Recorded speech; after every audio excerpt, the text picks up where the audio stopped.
Saludos mi gente, bienvenidos a otro episodio de Radio Independencia, un podcast de política, derecho y todo lo que se nos ocurra desde el independentismo boricua con Andrés González Verdecía y Adriana Gutiérrez Colón. Suscríbete a Radio Independencia en tu aplicación de podcast favorita y YouTube y síguenos en todas nuestras redes sociales para mantenerte al día sobre lo que pasa en Puerto Rico. Que lo disfruten.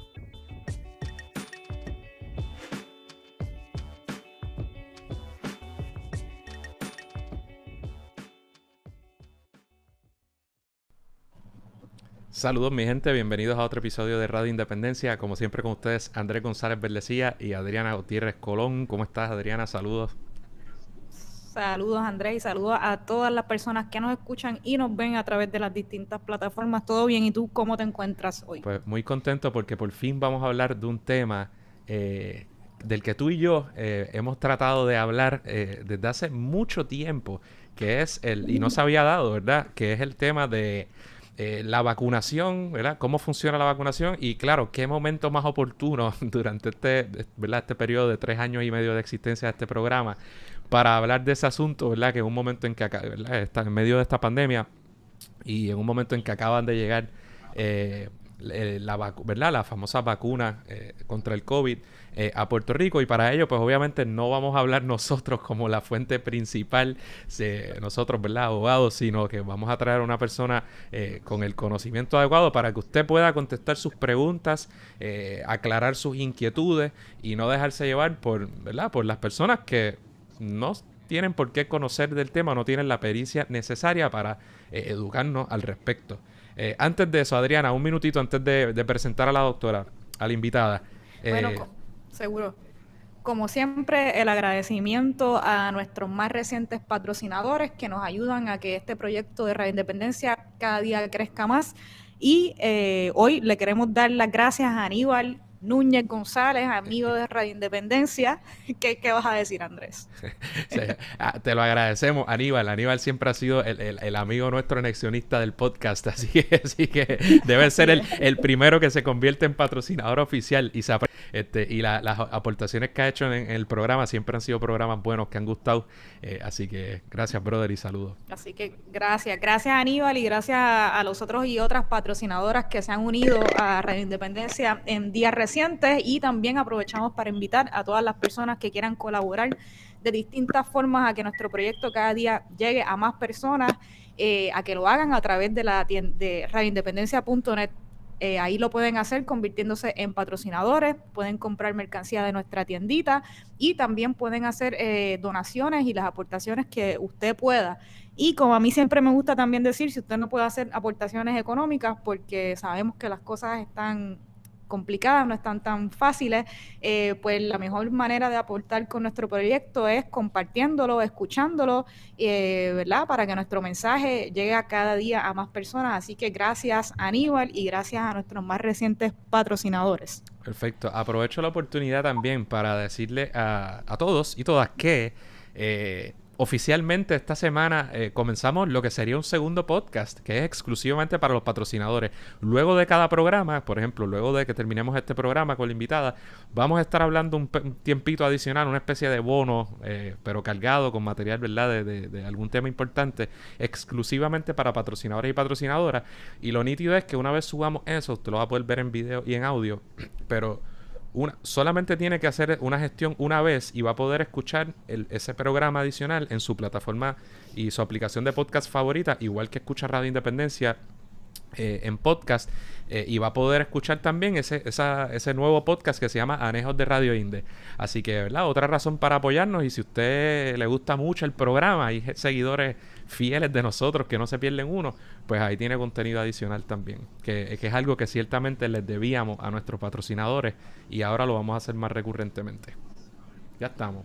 Así es. Ya estamos, ahora sí, a lo que vinimos, para hablar sobre, como dijo Andrés al inicio del programa, sobre la vacunación, sobre el tema del COVID. Tenemos con nosotros de invitada a la doctora Cruz María Nazario Delgado. Ella tiene un doctorado en epidemiología de la Universidad de Johns Hopkins y es catedrática en el Departamento de Bioestadística y Epidemiología en la Escuela Graduada de Salud Pública del Recinto de Ciencias Médicas de la Universidad de Puerto Rico. Bienvenida, doctora, y muchas gracias por aceptar esta invitación y por estar aquí con nosotros hoy. Muchas gracias por la invitación. Me parece que lo primero que tengo que decir es que me encanta el nombre de su programa, a la independencia. Yo quisiera que más estuviéramos dispuestos, ¿verdad?, a luchar por la independencia de nuestra patria. Y ustedes dos, pues son dos haces, ¿verdad? Adriana y Andrés.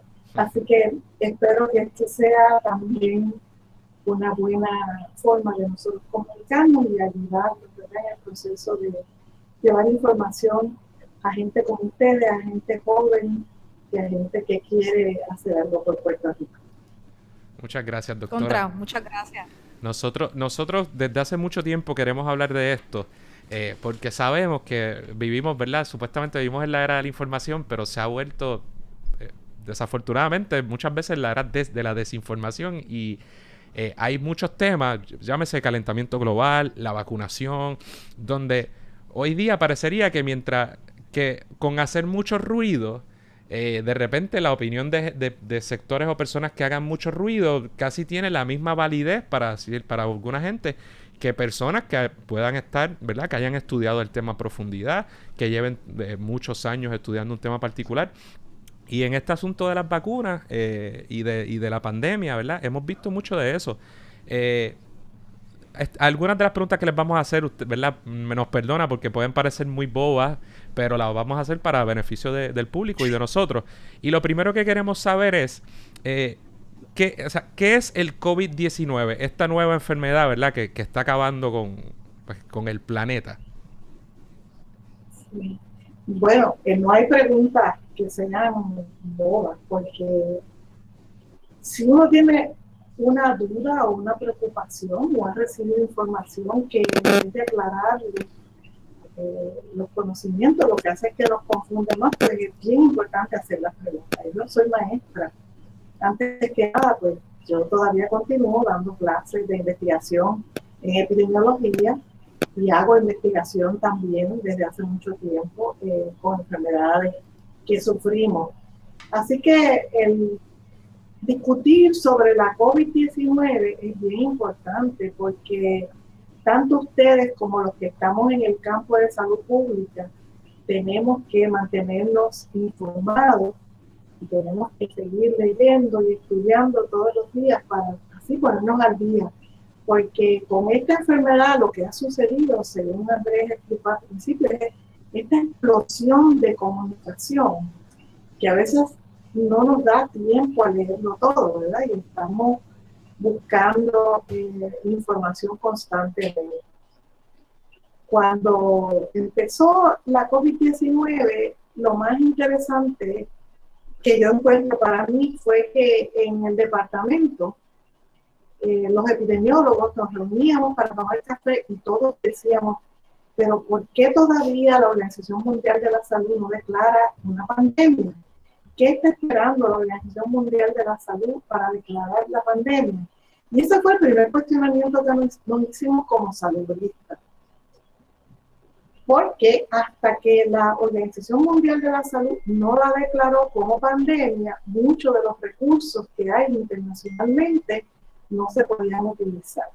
Así que fue muy importante que se declarara que esta enfermedad ya se tenía evidencia que había sobrepasado los límites del país donde se piensa que se originó, pero digo se piensa porque están saliendo otras hipótesis que aparentemente el virus estaba propagado en Europa, pero de una forma muy limitada. Y como ustedes saben, este virus se muta mucho y es posible que estuviera presente, pero que no hubiera sido con los mismos síntomas que el que estamos sufriendo ahora. Y una pregunta, ¿cuál es la diferencia, por ejemplo, entre el SARS, el coronavirus y la COVID-19? Todos son coronavirus, ¿verdad? Y lo importante de esto es que tenemos coronavirus montones, miles de coronavirus. Por ejemplo, el catarro común es un tipo de coronavirus. Y resulta que está tan y tan presente en todas las poblaciones del mundo entero que casi como que pasa por desapercibido de que puede ser una enfermedad muy, muy importante. En epidemiología nosotros medimos las enfermedades de dos formas, ¿verdad? Usted puede tener una enfermedad muy grave, muy severa, que aunque la sufra poquitas personas, por el hecho de que es tan severa, es bien importante. O podemos tener enfermedades que atacan a una gran parte de la población, pero son muy eficientes en la forma en que se propagan y no matan a su huésped. Eso fue lo que pasó con el MERS y con el SARS. Ambas eran coronavirus, pero la forma de que tuvieron estos virus para propagarse no fue tan eficiente como la de la COVID-19. Fíjense que los virus tienen que entrar a un huésped, tienen que ser capaces de replicarse en ese huésped para presentar la enfermedad, en este caso la COVID-19, pero a la vez tienen que ser eficientes en propagar a otras personas ese virus.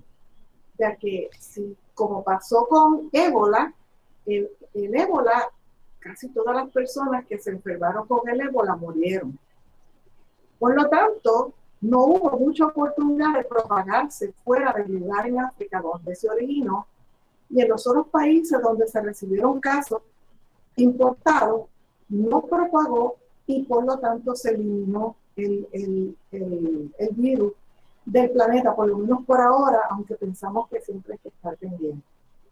La COVID, por el contrario, ha sido bien eficiente en propagarse porque se propaga de la forma más impresionante, ¿verdad? A través de la saliva, las gotitas de la saliva.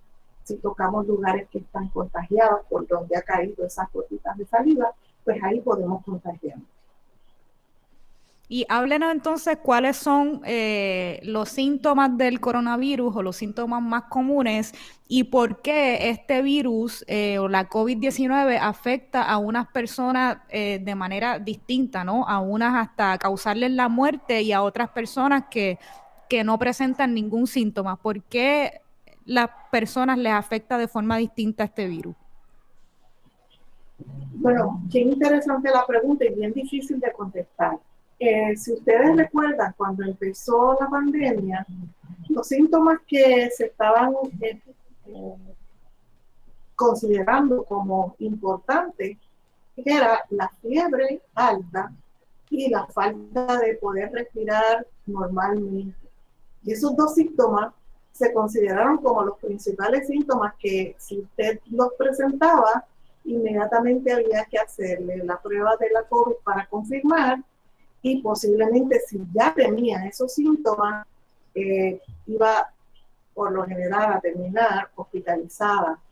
Y dependiendo de otros factores, como acaba de mencionar Adriana, otras personas, por ejemplo, que tenían obesidad, ese era uno de los factores de riesgo más importantes para que la COVID fuera severa y por la severidad tuviera que ser hospitalizado y en caso de no poder resolver clínicamente la enfermedad, pues esa persona era una candidata a morir por la COVID. Lo que ha pasado es que se han presentado factores diferentes en los diferentes grupos de la población. Fíjense que algunas personas lo único que presentaron es que perdieron el sentido del olfato y el sentido del gusto. Esos dos síntomas se vieron con mayor frecuencia en la gente joven que se infectaban y que el virus llegaba a replicarse en su cuerpo. Ese tipo de síntomas no parecía ser muy importante hasta que empezaron a hacerse los análisis y nos dimos cuenta que era muy frecuente en gente joven y luego empezó a aparecer también en la gente mayor.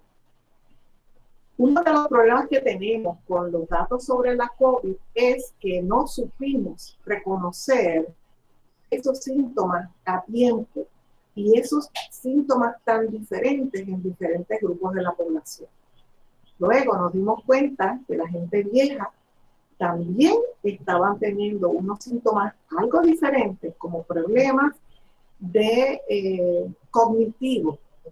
La persona mayor que posiblemente ya estaba limitada en sus actividades físicas, comía poquito, no disfrutaba mucho de otras cosas, pues esa persona pues, decía no quiero comer hoy, no tengo apetito o tengo malestar de estómago que a veces terminaba en diarrea.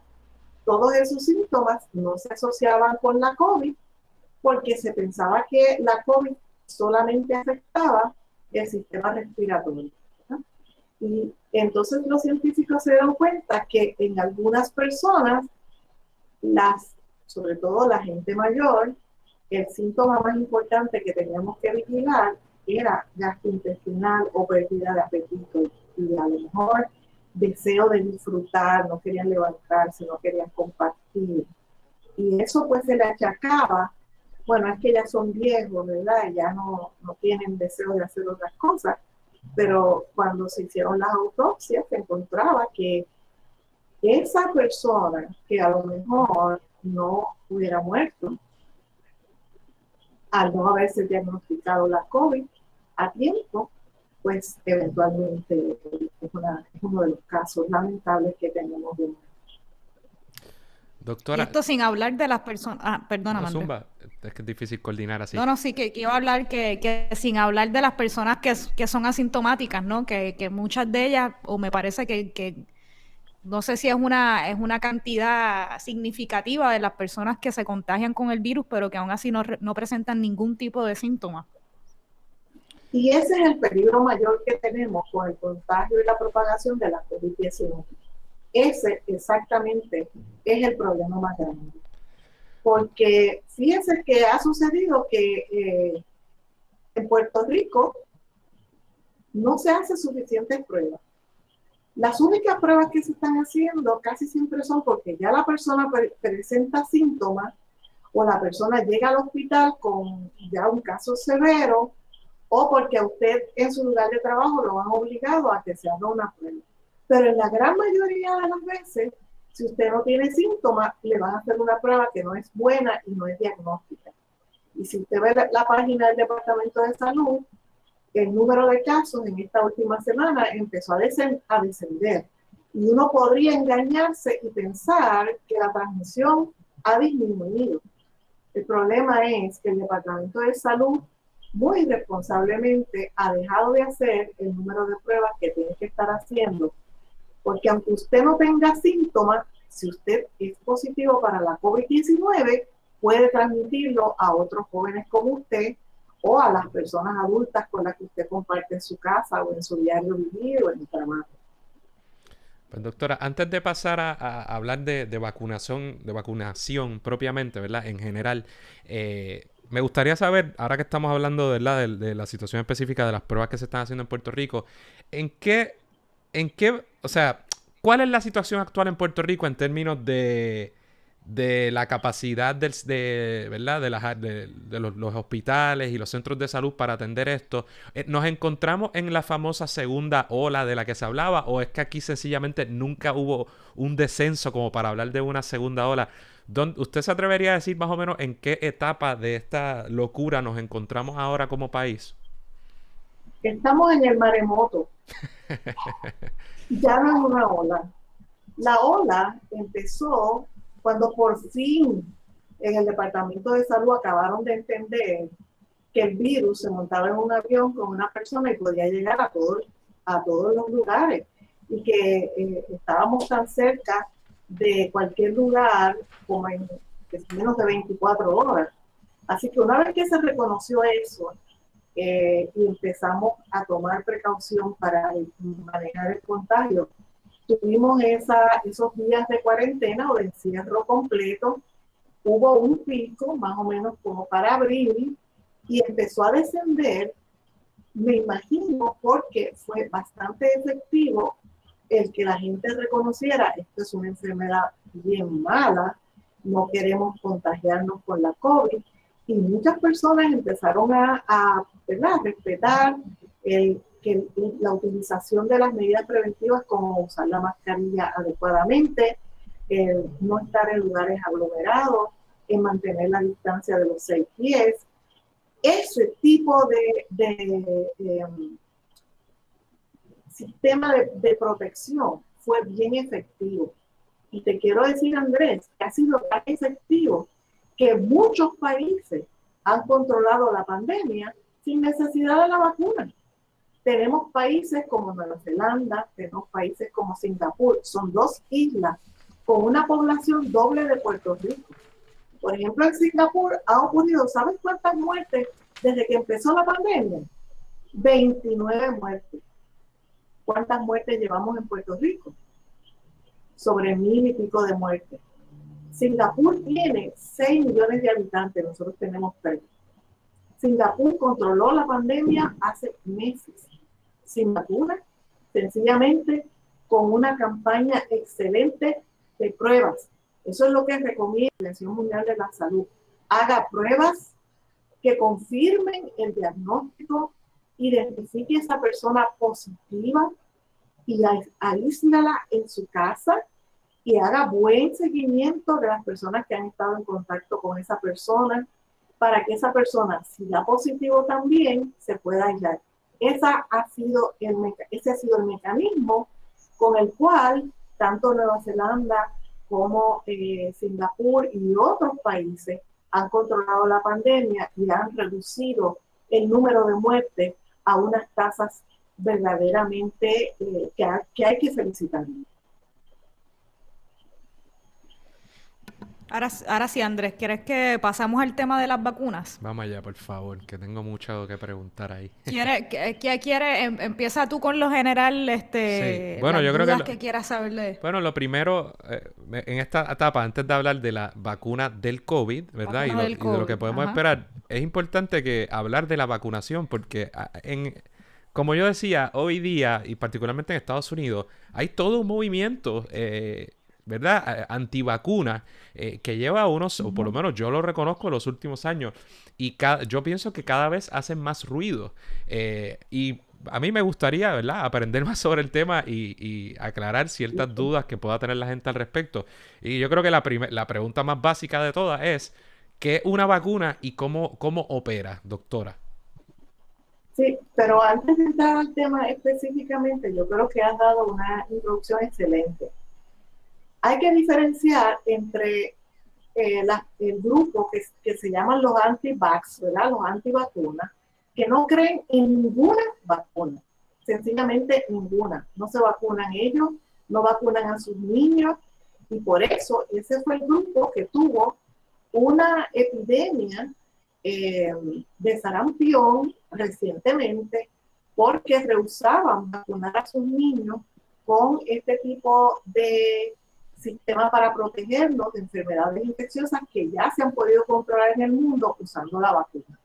Quiero diferenciar los antivacunas como una cuasi religión, porque llega a ser hasta el fanatismo, ¿verdad? De yo no quiero vacunarme para nada.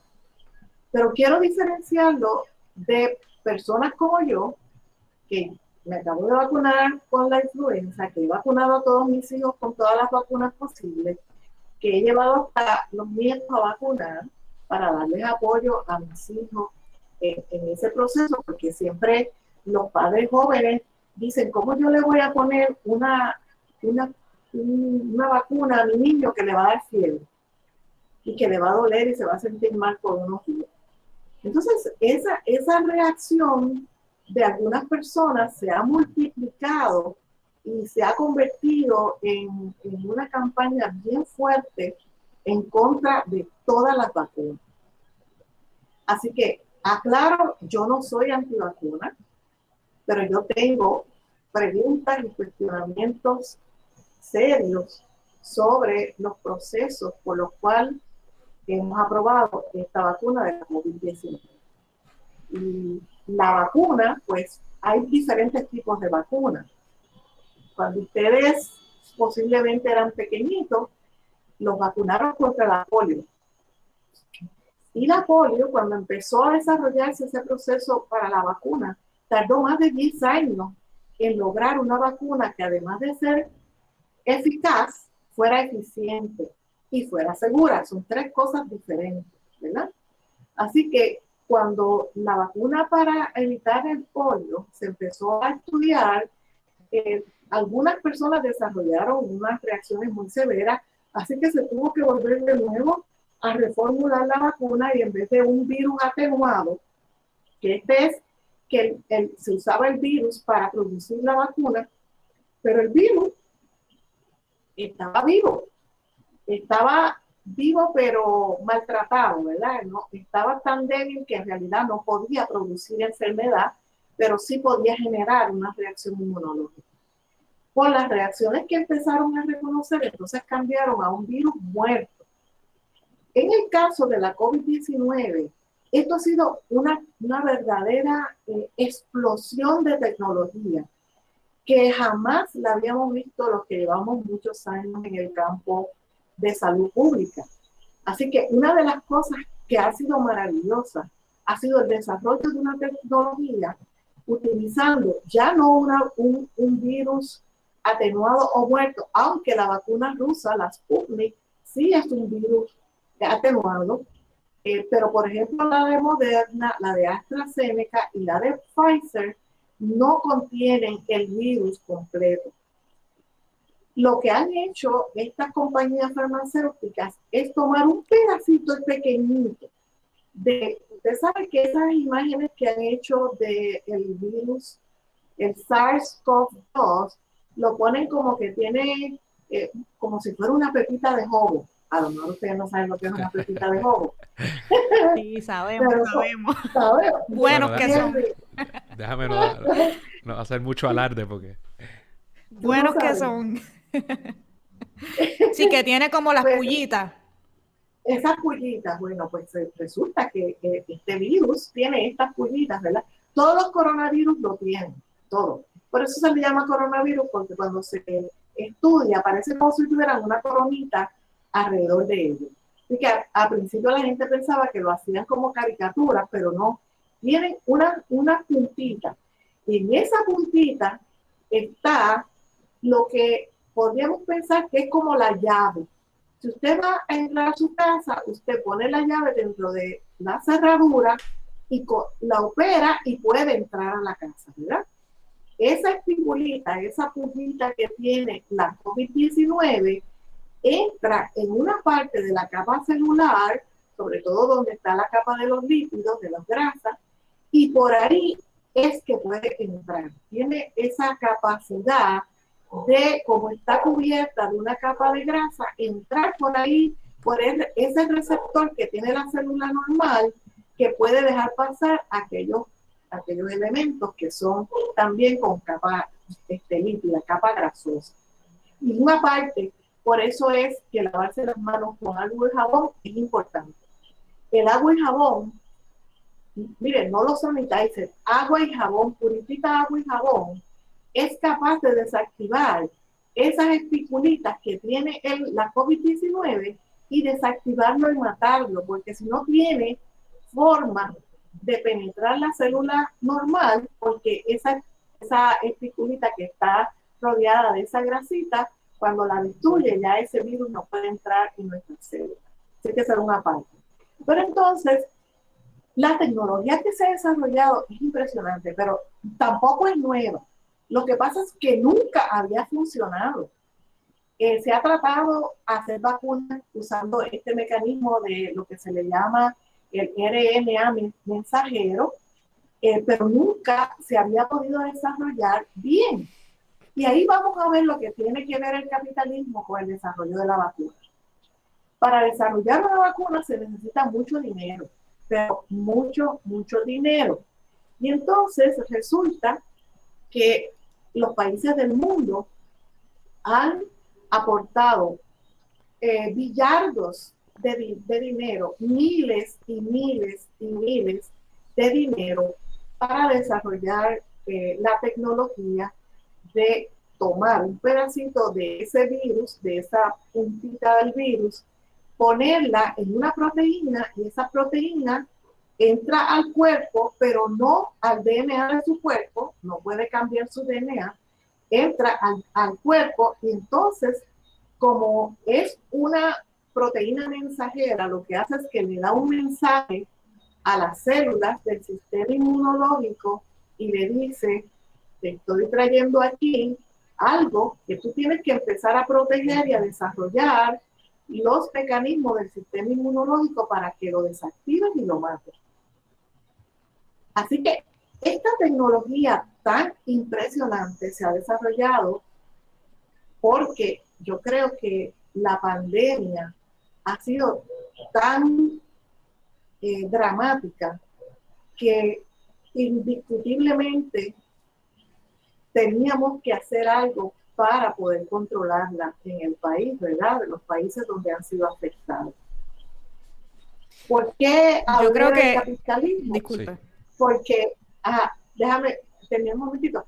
Pues Sí, porque fíjense que la Pfizer y la AstraZeneca y Moderna, todas esas, bueno, creo que la Moderna en Estados Unidos y la Pfizer también, recibieron mucho dinero del gobierno de los Estados Unidos para producir la vacuna. El proceso de desarrollar la vacuna no es tan caro ni tan largo. Es hacer múltiples vacunas, múltiples réplicas de la vacuna. Usted necesita mucho dinero para hacerlas y poderlas distribuir como se pretende distribuir ahora. Así que cuando se le dijo a esta farmacéutica, antes de que terminen los ensayos clínicos, ya tú tienes que tener preparados cientos de millones de dosis, porque cuando la FDA lo apruebe, van ya ustedes a estar preparados para distribuirla. Los países han comprado las vacunas. Las vacunas no son gratis, van a ser gratis para la gente, pero los países han pagado por esas vacunas. Y ahí vamos a ver cómo los países pobres del mundo no van a estar igualmente recibiendo las dosis de vacuna que necesitarían, a pesar de que la Organización Mundial de la Salud ha obligado a todas estas farmacéuticas a separar dosis de la vacuna para países en vías de desarrollo. Dime, Andrea. Sí, yo quería decirle que... Zumba. ¿Qué te ibas a decir, Andrea? No, yo tengo creo que mil una preguntas, de las... pero dale ahí tú. Yo también. Sí, que una de las mayores preocupaciones, tengo varias también, pero yo creo que una de las mayores preocupaciones entre la población es la rapidez con la que se han hecho estas vacunas, ¿no? ¿Cómo se explica? Bueno, usted más o menos lo ha dicho ya, por el dinero que se ha invertido en todo este proceso, pero ¿cree que debe ser motivo de preocupación la rapidez o que debe haber una preocupación porque quizás pues no se haya dedicado mucho tiempo en estudiar quizás los efectos secundarios a corto, mediano y largo plazo que puedan tener estas vacunas en la población? ¿Crees que eso debe ser motivo de preocupación? Ese es un motivo que yo tengo, una preocupación muy grande, pero tú has hecho una pregunta compleja, ¿verdad? Bastante, con muchas cláusulas que podríamos aclarar un poco. Yo creo que la rapidez con que se ha hecho la vacuna está justificada por la necesidad que tenemos de evitar la muerte, que se han muerto ya millones de personas, y si no se hace algo para detener las muertes, pues va a seguir aumentando porque la gente no quiere asumir el que podemos controlarla siguiendo las reglas que discutimos hace un ratito, sobre todo en Estados Unidos, que hemos visto la gente que rechaza usar las mascarillas, que todavía pelea porque los restaurantes están cerrados, y aquí en Puerto Rico lo hemos oído también. Así que, como yo creo que si nosotros tuviéramos la capacidad de hacer esto con más tiempo, pues a lo mejor muchas personas no tuvieran las dudas que yo sé que tú quieres preguntar y que yo también las tengo. A mí sí me preocupa la FDA. Me preocupa la FDA porque esta es una agencia que en este momento está dirigida por un militar, por un republicano, y hemos visto en términos de la política de los Estados Unidos cómo ha estado dirigida a la cuestión de la economía, cómo levantar la economía. Trump en todo momento decía, hay que abrir, hay que renovar la economía, no podemos seguir cerrados, y eso yo creo que también llevaba el mensaje, hay que apurarse, hay que hacer esta vacuna, y también llevaba el mensaje como que la FDA lo iba a aprobar, no matter what, la FDA iba a aprobar esa vacuna. Eso yo creo que es lo que le levantó duda a muchas personas y a mí también. ¿Y sabes por qué? Porque la FDA no tiene como función evaluar científicamente si un producto es bueno o no. La FDA lo que hace es analizar los datos que le presenta la farmacéutica y lo da por bueno si los datos que presenta la farmacéutica lo convencen.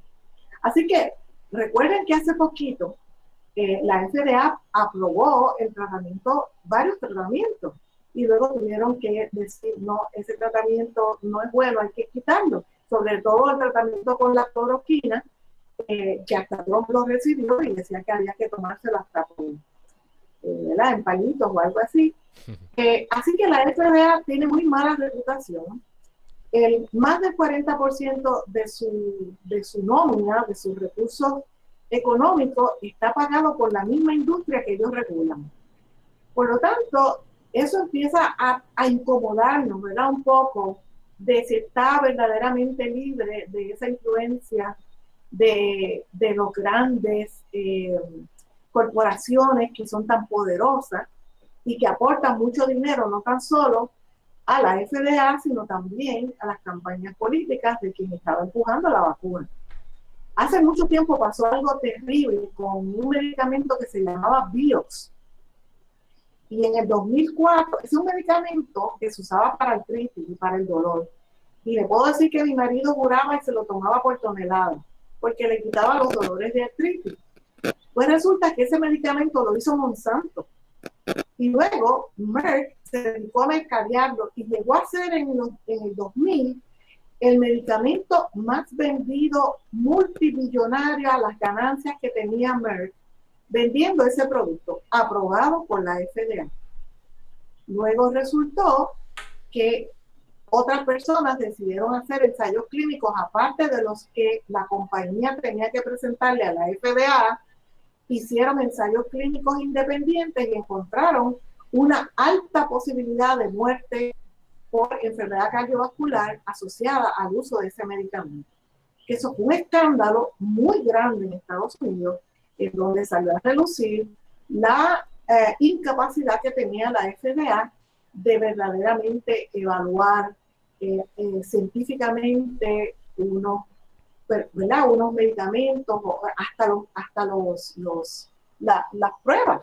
Dicen que ahora mismo la prueba molecular, la prueba de antígeno, la prueba de anticuerpos, la FDA no lo evalúa. Ellos dan un permiso de autorización por emergencia y ellos le dicen a la compañía, usted dígame cuán buena es esa prueba. La compañía hace sus pruebitas allá y dice, mi prueba es válida en un 90%. Y la FDA dice, qué bien, muy bien. Porque le corresponde a otros evaluar si eso es verdad o no. Dada una emergencia como la COVID, pues yo veo que no nos hemos puesto a la par en cuanto a la evaluación, tanto de las pruebas que se están usando pues, bajo el mecanismo de aprobación por emergencia, como los tratamientos que también se están utilizando bajo ese mecanismo de ser aprobado bajo uso de emergencia. Doctora, yo tengo tanto que decir al respecto.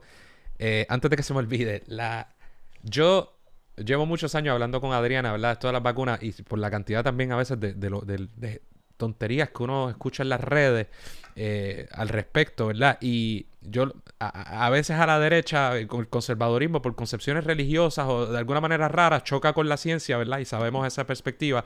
A veces grupos de izquierda y más progresistas, ¿verdad? De repente la cosa natural y también más recientemente utilizan unos argumentos que para mí se tornan risibles y terminan siendo anticiencia. Ahora bien, esa preocupación que usted esbozó de los efectos del capitalismo en algo que debería ser de salud, pero que está manejado por empresas privadas que tienen un incentivo multimillonario en un momento particular de la historia que quizás es sin precedente. Y si hay precedente, tiene que ser hace cientos de años, pero ¿verdad? Es algo, pues, se puede decir único. ¿verdad? La búsqueda por esa solución mágica que nos saque de esto que está acabando con el planeta, pues lógicamente uno puede, no hay que ser genio para decir que eso puede ocasionar problemas en el camino. Y del mismo modo, usted dio un ejemplo buenísimo de la FDA de cómo, para colmo, presidido por un señor que, ¿verdad? Francamente todos sabemos que es un imbécil, que es Donald Trump, y diciéndole una semana antes de que la apruebe, dado que el Reino Unido acababa de aprobar esta primera vacuna de Pfizer, amenazándole de que lo iba a votar. Y yo creo que, yo estoy loco porque por estar absolutamente convencido para ponerme la vacuna, y con toda probabilidad me la voy a poner, pero cuando uno escucha eso, es sensato pensar que, ¿verdad? Que uno dice, bueno, pues hay unos problemas de aquí de credibilidad al respecto. Ahora, voy a tratar de hacer un esfuerzo por empujar desde el otro lado, decirle, doctora, pero aquí hablamos de que Pfizer o aquí o allá la aprobaron, dijeron que tenían 95% de efectividad. ¿Cómo son esos procesos? O sea, hay un peer review, eso que usted dice, cómo uno se cerciora a la comunidad científica y médica alrededor del mundo de que, mira, esto no es Andrés diciendo lo que era, inventándose que tiene 95%, sino que en efecto se hicieron unas pruebas a raíz de, qué sé yo, 6 semanas a 20,000 personas, por poner un ejemplo, y estos son los resultados. ¿Cómo se valida eso? ¿Cómo usted le da seguridad como doctora o dueña de la compañía de que eso que está presentando ante el mundo es bueno? Bueno, yo, al igual que tú, también estoy esperando por estar convencida, ¿verdad?, de la vacuna, de que la vacuna es capaz de hacer lo que la farmacéutica dice que hace. Pero vamos a hablar sobre el procedimiento. Cuando alguien quiere, o una compañía, industria, quiere desarrollar un producto nuevo, una droga nueva, tiene que pasar por diferentes fases de lo que se llaman ensayos clínicos. Estos ensayos clínicos son experimentos. Y ahí vas a escuchar los que son en contra anti-vax decir que esta vacuna no es buena porque no se han hecho esos experimentos, pero sí se han hecho. En la primera fase se hace con un grupito bien pequeñito de personas, 16, 20 personas que están hospitalizadas y que se le pone una dosis de la vacuna para verificar que no lo vaya a matar, que no le cause una enfermedad grave, ¿verdad? Un efecto secundario grave, y que a la vez es segura para seguirla estudiando. Si algo pasa, por eso esas personas están siendo vigiladas estrictamente, inmediatamente hay que atenderle el síntoma o lo que suceda para que esa persona que generosamente ha decidido participar en ese ensayo clínico no vaya a morir como consecuencia de la investigación. Esa es la fase 1. La fase 2 se hace con un grupito un poquito más grande, 100, 200, 300 personas. Y entonces en esa fase lo que se quiere ver es cuál es la dosis que se necesitaría mínima para que la persona empezara a reaccionar como cuando uno tiene la enfermedad y se va su sistema haciendo más fuerte para combatir la enfermedad. Así que esa fase 2 se busca ver cuál es la dosis mínima, porque no queremos estar inyectando dosis muy altas que eventualmente puedan tener reacciones excelentes. Y ahora mismo, todas las vacunas, excepto la de Rusia, pero como yo no leo ruso, no sé qué es lo que han hecho. Esa es otra pregunta. Hasta, sí, ellos tienen un revolú, pero ya ellos dicen que son, tú sabes, bien, bien buenas. Tienen mejor efectividad que la de acá, la inglesa. Pues entonces en esa fase 3, que es la que estamos ahora, se hace un ensayo clínico con una asignación aleatoria de diferentes personas a 2 grupos. Un grupo recibe la vacuna y el otro grupo recibe un placebo. Posiblemente le ponen una inyección con una solución salina que a lo mejor puede ser lo mismo en lo que se disuelve la vacuna sin tener la vacuna, el producto que va a generar la reacción inmunológica. asignación aleatoria lo que nos permite ver es que el investigador no decidió quién va a recibir la vacuna y quién va a recibir el placebo.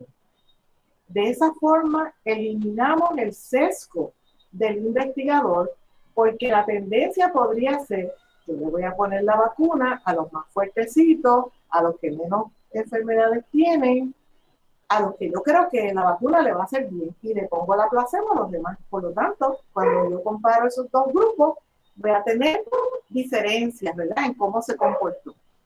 Al hacer una asignación aleatoria, quiere decir que ni la persona que recibe la vacuna, ni el investigador, ni la enfermera, ni la tecnóloga, ni los que hacen los análisis saben quién está vacunado y quién no está vacunado. Y eso es ciencia. Eso es lo que debe pasar. Y eso es lo que han hecho hasta ahora las 4 vacunas que se han estado desarrollando bajo este sistema europeo y de Estados Unidos para probar nuevos medicamentos. El problema está que cuando usted pide voluntarios para participar en los ensayos clínicos, la gente que es voluntario es muy diferente a los que no quieren. Y por lo general, los que dicen sí, voy a participar como voluntario, son esta gente bien fuerte, que siempre está pendiente a las cosas sanas, que a lo mejor no fuman. Yo todavía no he podido terminar de leer el informe que sacó New England Journal of Medicine completo, pero por lo general la gente que participa, los que son voluntarios, no son iguales al resto de la población. Es una gente diferente. Y cuando tú evalúas cuán buena ha sido la vacuna, en esta fase 3 lo que estás evaluando es la eficacia. ¿Cuán eficaz es esa vacuna en hacer que las reacciones sean diferentes en los dos grupos? Que la gente que está vacunada con la vacuna se enferme menos, o, que es lo que se ha demostrado con esta, y el O es muy importante, que si se expone a la COVID, la enfermedad que desarrolle sea una enfermedad no se acelera, o que desarrolle enfermedad sin síntomas.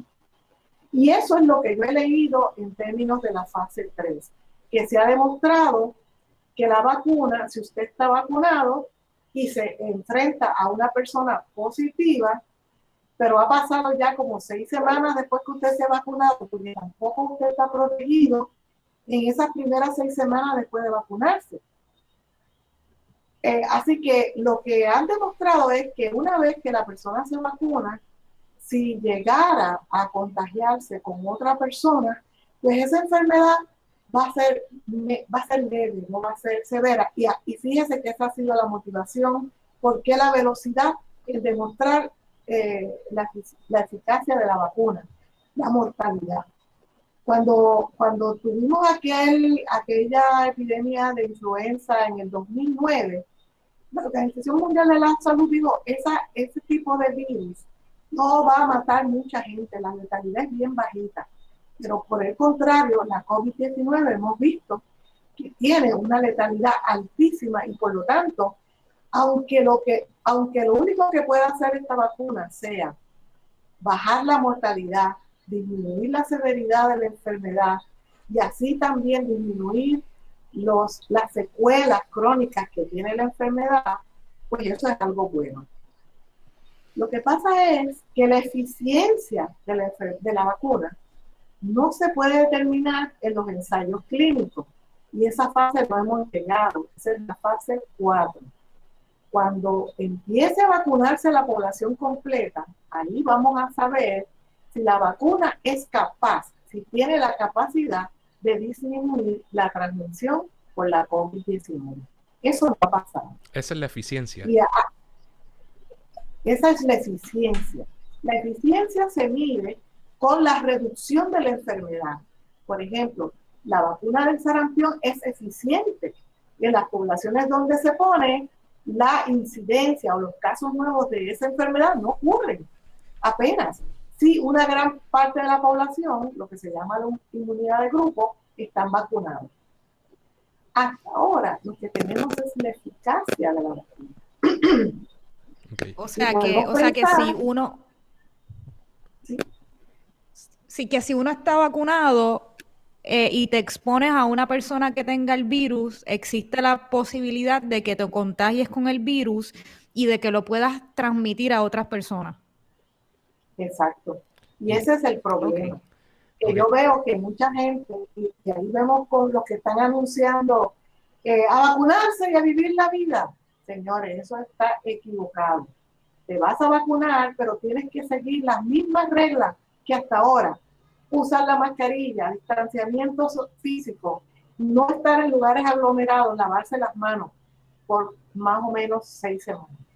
Porque hasta ese momento la primera dosis lo que levanta es le da un anuncio al sistema inmunológico, le dice empieza a prepararte, porque la segunda vacuna, la segunda dosis, ahí entonces ya el sistema inmunológico empieza a levantar toda esa capacidad de protegerte.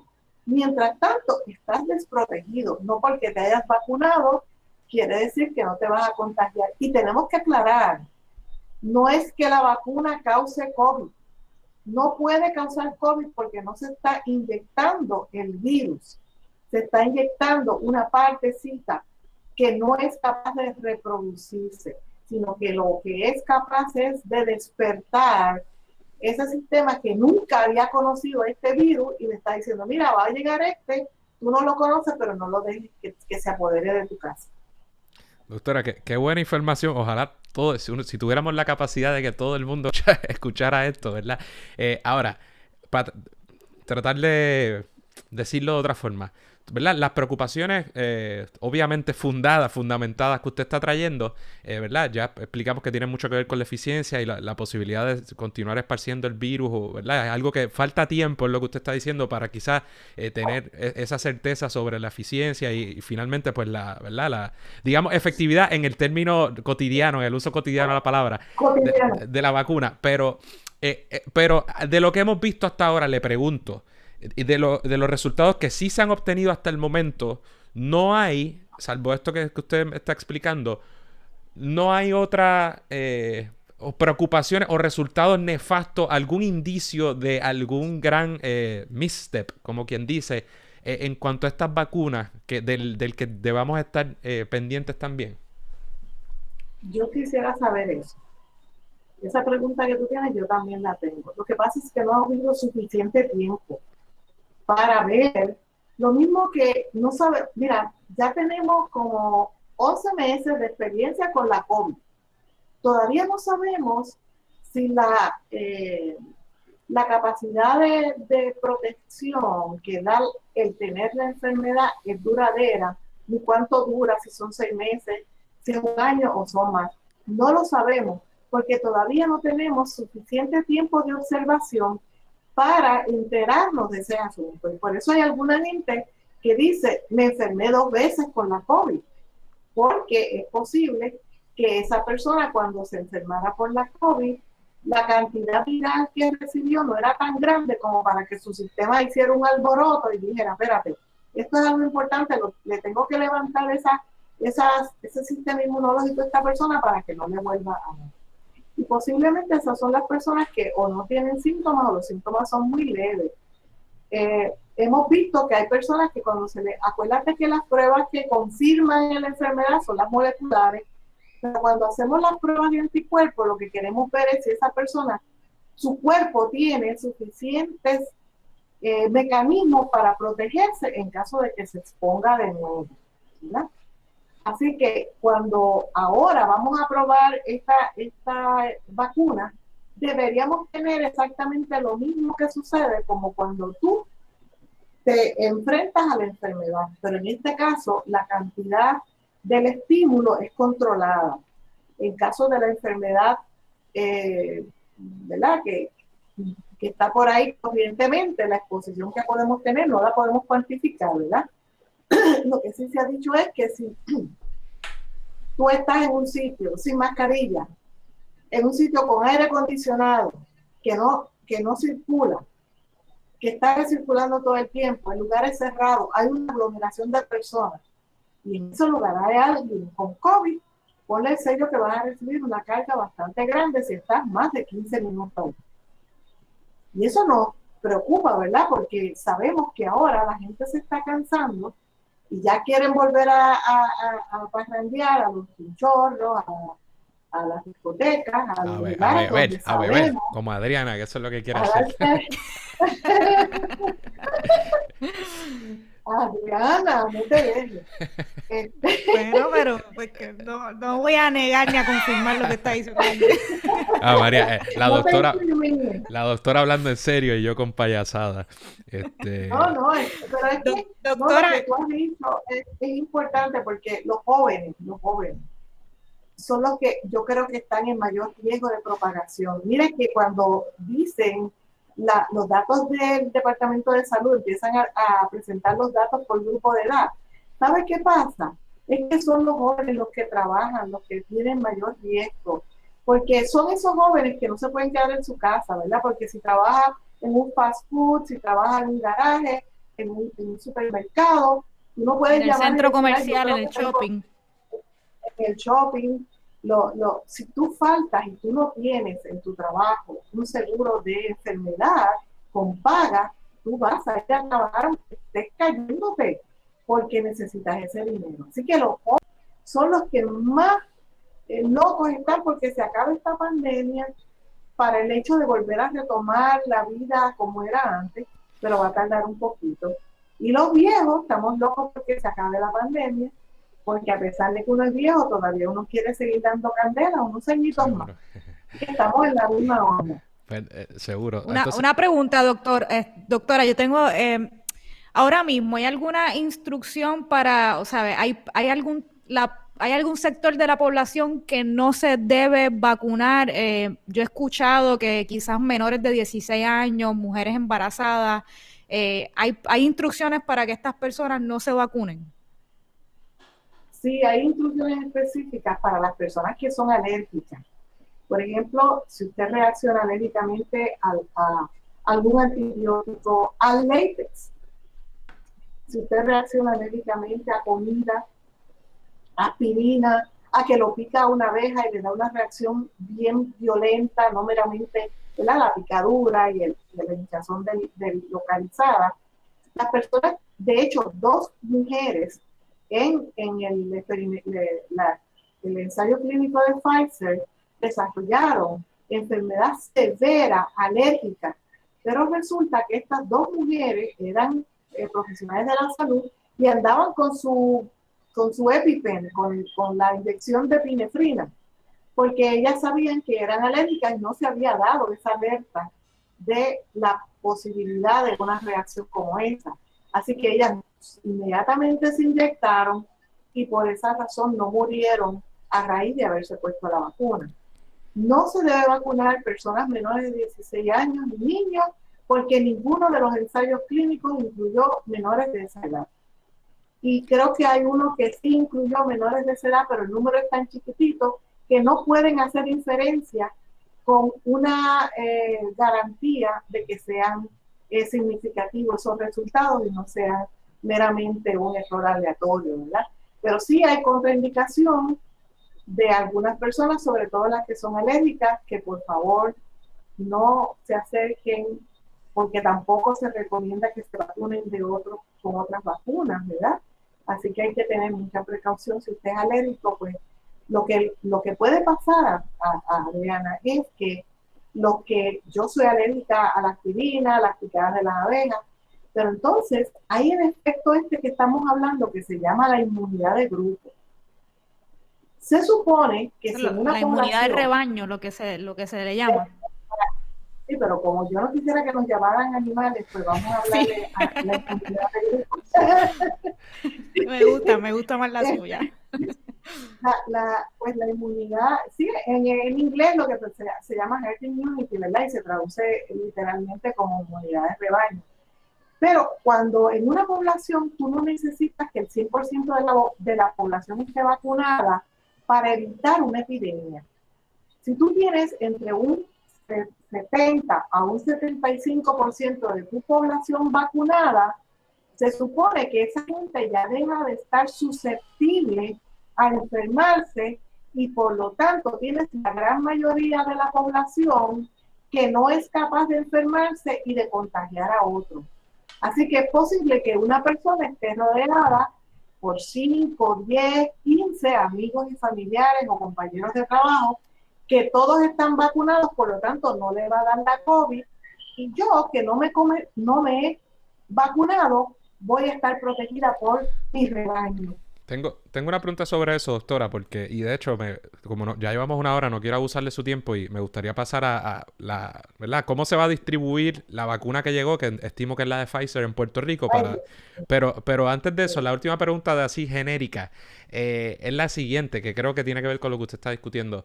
Yo he estado discutiendo incluso con familiares o con alguna gente sobre la importancia de la vacunación y de la ciencia y de todo esto. Y me dicen, bueno, pues en ocasiones te dicen, bueno, pues póntela tú. La pregunta es, ¿qué pasa si unos nos vacunamos? No olvidémonos de esta vacuna, sino las vacunas probadas, ¿verdad? En general. ¿Qué pasa? ¿Verdad? Yo se la pongo a mi hijo, a mi hija, me la pongo a mí, y ahí hay unos que no se la ponen. Bueno, lo que yo pensaría es que, bueno, pues obviamente tú te estás beneficiando ¿verdad? El hecho de que nosotros todos estamos vacunados, que me parece que es un poco lo que usted está diciendo. Pero aún así yo pensaría que uno de los efectos nefastos también es que no estás erradicando la enfermedad, sino que más bien le estás permitiendo que viva, ya sean menos personas, como tú o demás, puedes mutar ese virus o la enfermedad de que se trate. Pero yo no soy médico ni científico y puedo estar diciendo sendos disparates. ¿Por qué es importante en una vacuna ya, ¿verdad? Digamos, más probada, que todo el mundo se vacune? ¿Y qué puede suceder si cada vez más la gente dice, no, pues que se vacune el otro y yo a los míos no lo vacuno porque yo no quiero exponer a mi bebé a ese veneno, como dicen por ahí? Sí, fíjate que los antivax usan ese mismo argumento, ¿verdad? Los antivax dicen, mira, yo no vacuné a mi hijo y no le he dado ni sarampión, ni polio, ni nada. Claro, porque ese nene va a una escuela donde posiblemente el 90% de los nenes están vacunados, ¿verdad? Así que las enfermedades infecciosas son, casi todas reaccionan de la misma forma, necesitan proximidad. Tú necesitas exponerte. Alguien que tiene la enfermedad tiene que exponerse a una persona que no la tiene para poder propagarse y replicarse y mantenerse en el ambiente. Pero a la vez que la gran mayoría de la población está vacunada, ese virus va perdiendo la capacidad de seguir replicándose porque a lo mejor no le dura a la persona que está enferma por mucho tiempo, o a lo mejor la mata, o la persona muere por otras causas y eventualmente ese virus se ha eliminado o esa bacteria se ha eliminado de gran parte de la población. Pero es por eso que cuando acabas de mencionar también tú que si el virus muta, ahora mismo ya hay mutaciones de la COVID-19. Lo que pasa es que no sabemos si esas mutaciones nuevas son peores, tienen peores síntomas, o si son mutaciones menos fuertes, que producen menos enfermedad y a la vez pues no van a ser tan detrimentes para la población completa. Pero sí, tú tienes razón, si quisiéramos erradicar una enfermedad por completo, pues habría que erradicarla del mundo entero, porque ahora mismo la razón por la cual si no se vacuna al mundo entero o si el mundo entero no está protegido, vamos a seguir igual. Piensa usted, yo tengo una foto que yo uso en mi clase, ¿verdad? De cuando hablamos de la cadena del frío, y tengo una foto de 4 salubristas en unas motoritas de esas, unas Vespas, y en la parte de atrás de la Vespa hay una neverita como la que tú usas para ir a la playa, y ahí adentro va la vacuna. ¿Qué vacuna es esa? Una vacuna que no necesita menos 80 grados centígrados de refrigeración como la necesita la Pfizer. Una vacuna que puede estar a temperatura de ambiente sin deteriorarse y dejar de ser efectiva por un tiempo razonable. Así que tenemos unas grandes diferencias. Tenemos países completamente en desventaja de poder recibir la vacuna. Y lo otro es que es visible que aquí se haga casi una fiesta con bombas y platillos y luces de bengala, porque llegaron 30,000 dosis. Mire, eso no es ni el 0.25% de lo que se necesita. O sea, eso es una actividad política y de propaganda. Y de hecho creo que Los primero llegaron americanos, menos, porque habían pedido 32, creo, y por lo menos las primeras que llegaron fueron 16. No sé si luego llegó el resto, pero sé que primero se anunciaron 32 y lo primero que llegó fueron 16,000. Lo vendo al costo. y no se podían repartir hasta que la señora gobernadora no estuviera recibiendo y firmando el conduce de FedEx. Así que vemos cómo dentro de la ciencia está la politiquería y la corrupción, porque aquí en Puerto Rico tenemos que denunciar unos grandes actos de corrupción que son los que limitaron y son los responsables de esta segunda ola que tenemos cuando se intentó robar el dinero y comprar pruebas fatulas. Así que hay mucha corrupción en esto y cuando usted ve que se ha hecho tanta campaña con una porquerita de dosis que han llegado, eso no, mira, eso como cuando alguien dice, no, ¿cómo no me llenan ni una muela? ¿Sabes cuánto necesitamos? Necesitamos más de 2 millones de vacunas, dosis. Serían 4 millones, porque son 2 dosis. Así que Eso para obtener eso mismo estaba leyendo justo antes del programa. La inmunidad de grupo, que estaríamos hablando de un 70%, ¿verdad? Exacto, un 70% son 2.100.000 y si lo multiplicas por 2 son 4.200.000 dosis que tienen que llegar a Puerto Rico. ¿Dónde las van a guardar? Yo fui a Walgreens, que fue donde me vacuné para la influenza, y le pregunto al farmacéutico, mira, dime qué temperatura tiene la neverita esa donde tú tienes la vacuna. Se echó a reír porque ya me conoce que yo voy a fastidiarlo a cada rato. Y me dice, no, doctora, yo no tengo una de menos 80 grados. Ya, pues no puedo venir a vacunarme de la COVID. Sí, la gente en Walgreens ahí, mira, por ahí viene la doctora.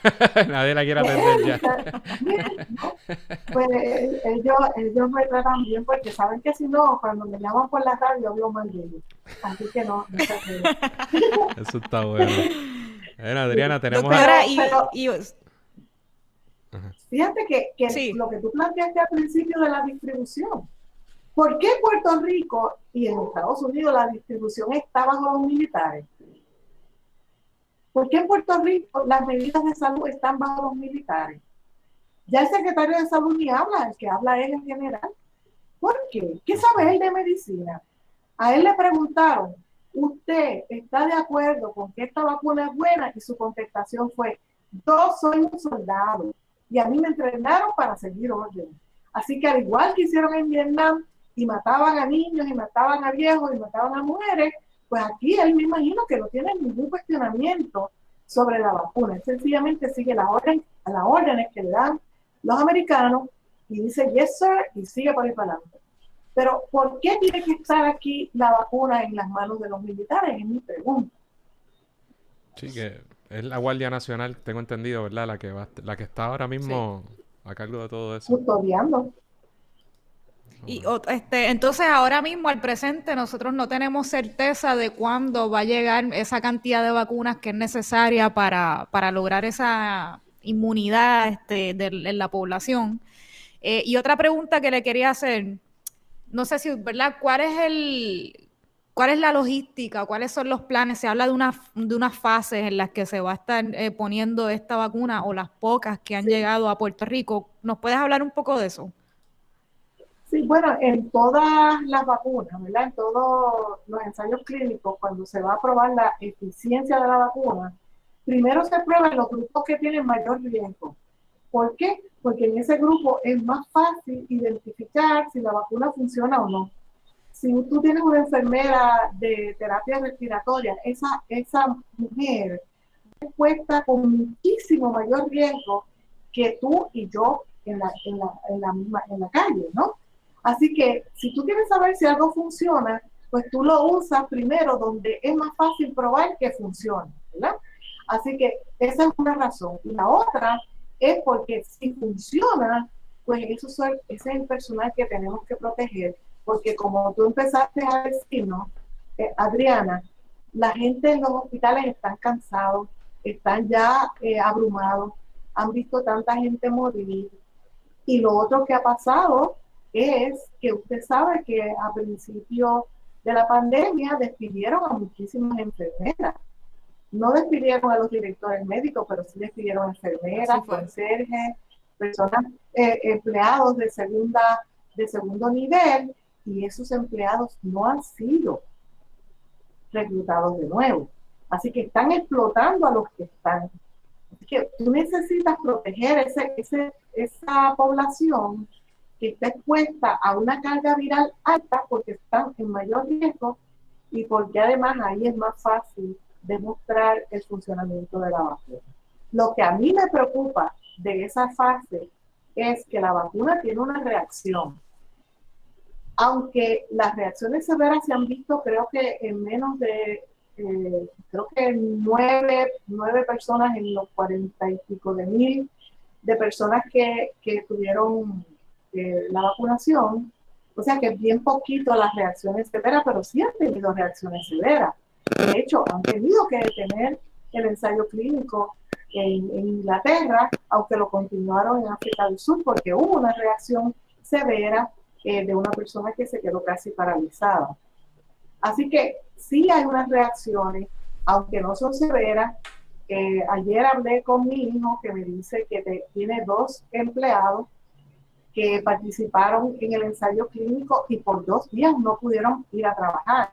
Tenían mucho dolor en el brazo, tenían dolor de cabeza, sentían como si le hubieran dado una carga de palo.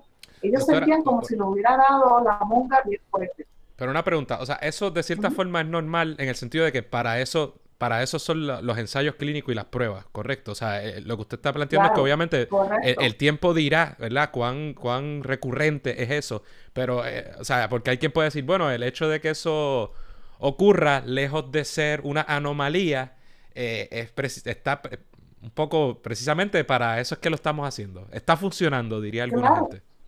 Sí, claro, esa es una buena contestación porque quiere decir que el sistema inmunológico está trabajando, está creando una reacción dentro de tu cuerpo para combatir algo que no tienes que combatirlo. No es que sea, que no sé, voy para atrás, no es que la vacuna no tenga ninguna reacción, va a tener una reacción y casi todas las vacunas tienen, unas más y otras menos. Pero lo que a mí me preocupa es que si tú tienes 25 empleados en un hospital y le pones la vacuna a todos el mismo día, válgame Dios, si la mitad de ellos se queda en su casa, se te cayó el hospital, se murieron los pacientes. Ya que la lógica de la distribución y la vacunación tiene que estar pensando en que algunas personas tienen reacciones que le duran un par de días, no es mucho, pero aún así lo pueden incapacitar para ir a trabajar. Y Adriana, tú tienes, luego de este personal, digamos, médico de primera, ¿verdad? Que está en la primera línea, luego, o sea, ¿cuándo el resto de la población o quiénes irían después y cuándo irían entonces las personas, no sé, los grupos, quizá nosotros, que estamos en menos riesgo? Te tienes que sentar a esperar por mucho tiempo porque eso para gente como tú, joven, que no tienen riesgo, posiblemente se va a tardar un año completo. Ahora, los próximos que van a vacunar, acuérdate que lo que la vacuna ha demostrado ser eficiente es en prevenir una enfermedad severa y la mortalidad por la COVID-19. Sabemos que el grupo que tiene mayor riesgo a enfermedad severa y a la muerte son los envejecientes. Y encima de que sean envejecientes, están en mayor riesgo los que están en hogares donde hay muchas personas, donde gente que trabajan en el hogar vienen de la calle y pueden estar expuestos. Y si miramos la distribución de los positivos dentro de los cuidadores, pues el último informe que yo vi tenía entre un 5% de los cuidadores que estaban positivos. Así que ese otro grupo ya que la vacuna aparentemente es tan buena para reducir la severidad de la enfermedad y la muerte, pues evidentemente al grupo que esté en mayor riesgo para ese nivel de la enfermedad son los envejecientes que están en hogares. Y por ahí entonces siguen los envejecientes aunque no estén en hogares recluidos. Después siguen las personas que tienen factores de riesgo importantes y va a ir bajando el nivel según van disminuyendo los factores de riesgo.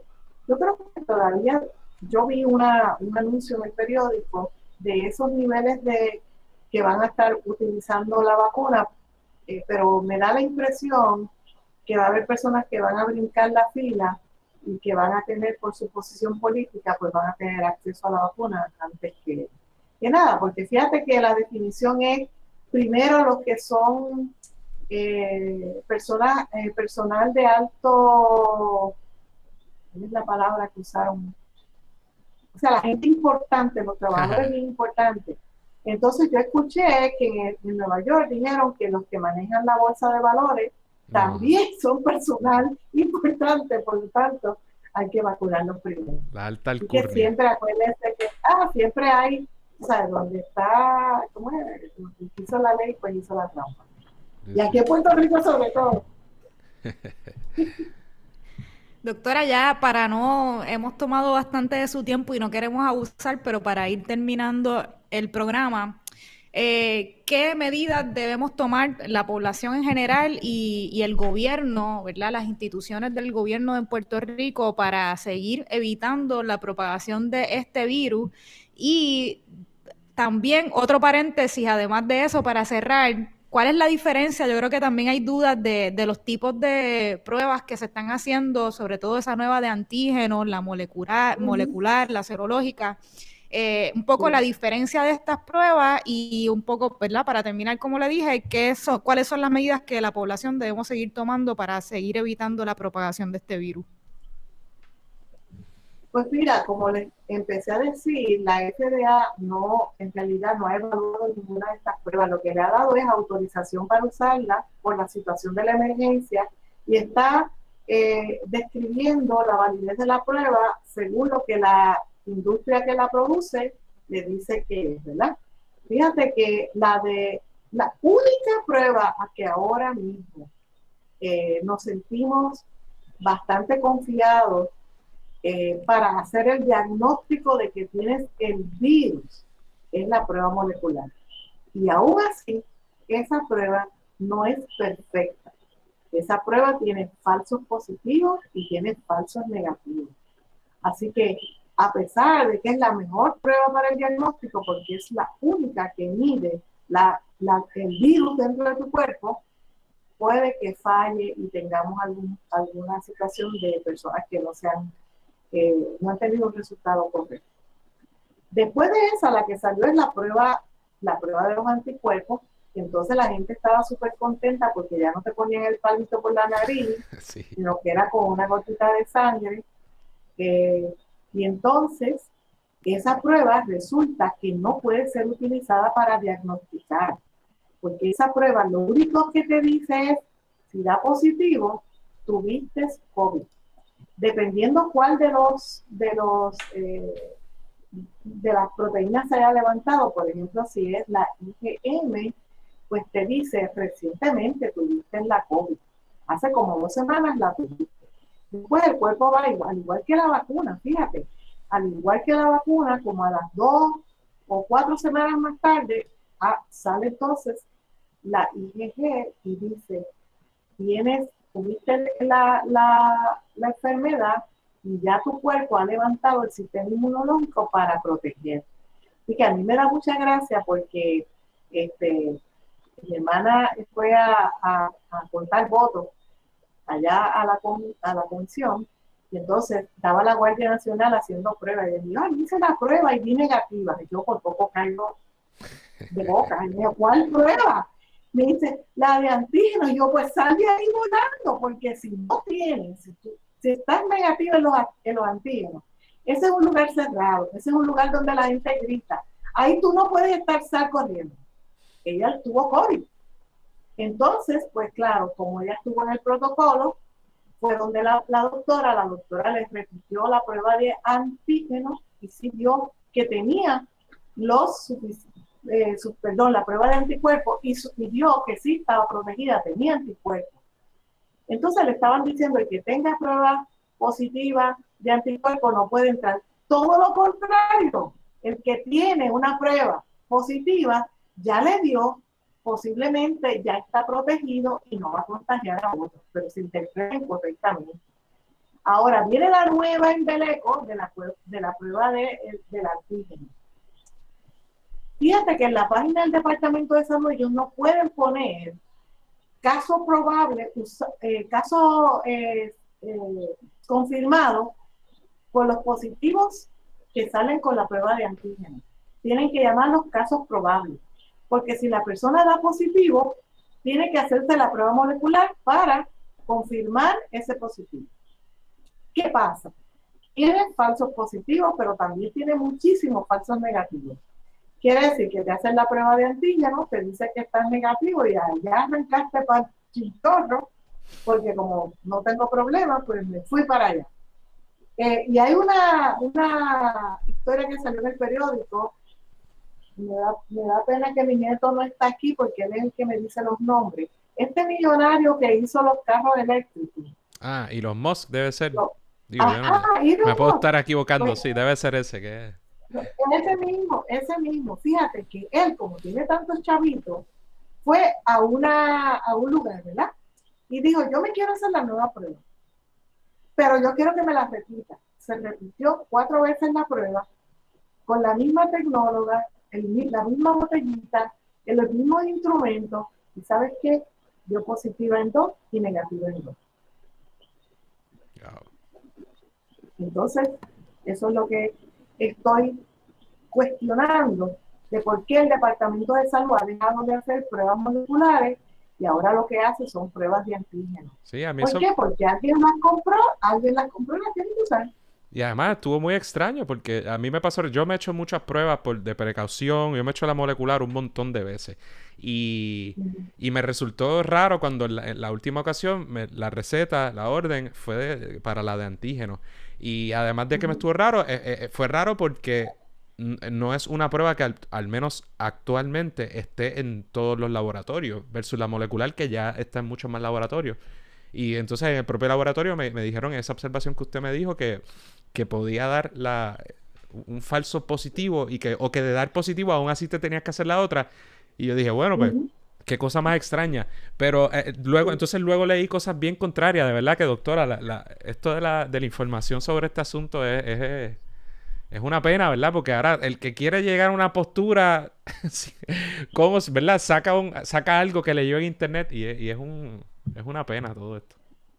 Sí, tenemos un bombardeo, como tú empezaste el programa, diciendo que hay tanta información que tenemos, tú sabes, una sobrecarga y a veces, pues, yo misma, yo leo mucho, ¿verdad?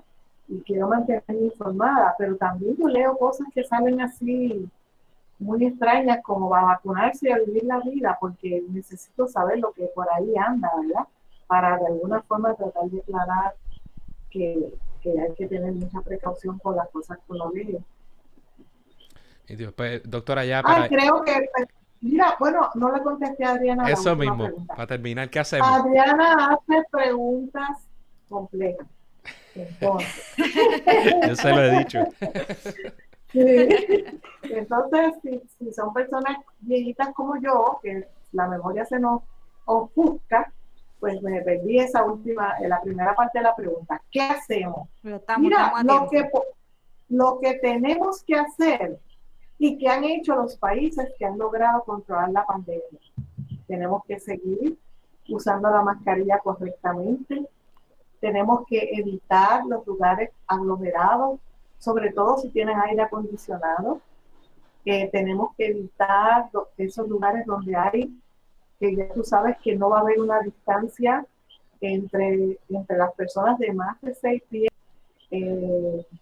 Y tenemos que seguir las reglas de no tocarse la cara para nada hasta que usted no se lave las manos por 20 segundos cantando la canción de cumpleaños feliz, que como yo se la enseñé a mi nieto, porque ese es el tiempo que necesitas para que el jabón pueda desactivar cualquier virus que esté en tus manos, ¿verdad? Que por ahí no es que el virus entre por las manos, el virus no puede entrar por las manos. Pero si tú, por ejemplo, tocaste el carrito del supermercado que no lo limpiaron y había alguien positiva que tosió o algo y contagió ese carrito, pues aunque tú lo toques, tú no te vas a contagiar a menos que te pongas las manos sin lavar cerca de tu cara, en la boca, en la nariz o en los ojos. Que tenemos que seguir cuidándonos, los jóvenes sobre todo, tienen un gran poder de reducir el contagio siguiendo estas reglas, aún sin la necesidad de la vacuna, porque yo sé que Andrés está en fila para vacunarse, sí, pero en lo que llega la vacuna, vamos a seguir con estas reglas de precaución para minimizar el riesgo de contagiamiento.